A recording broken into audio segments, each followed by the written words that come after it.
It is funny to me to say this now, but in 1994, I had been writing about the same characters for like 3 years, which seemed like a long time to me at that time. To worry these people who were going to get a divorce, right? So I said I'm going to put them to bed, and nobody cared, right? There was not a big audience. If I had come to Berwyn at that time, I would not have drawn a crowd. But in my mind, you know, it was a big deal. I'd say, I'm going to put these people to bed. I started writing a series of poems about them, and then I started writing songs, and I put some of the poems to music. Like One Winter at Point Alpha Privative, that had been a poem first, and then it became a song. And the first tape, which, as we know, was #1 in 17 countries. But for me, in 1994, I wrote a song, and I wasn't plotting it out. I was just sort of making it up as I went along, and it sounded like one of the people in the marriage had woken up to find the other one missing. And I said, well, that will be the last one. The last one of these I write. I called it Alpha Omega.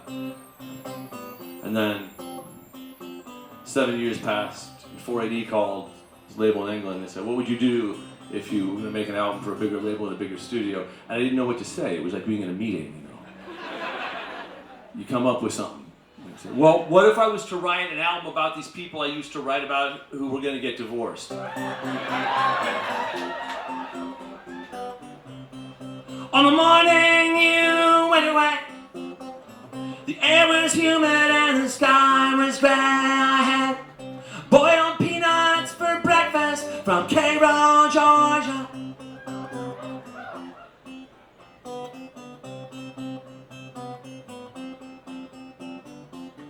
The air was wet, my face was wetter. The pink flowers along the western window made me feel better. I turned the air conditioner on, found the note on scented stationery. You were long gone. I had boiled peanuts for breakfast from Cairo, Georgia.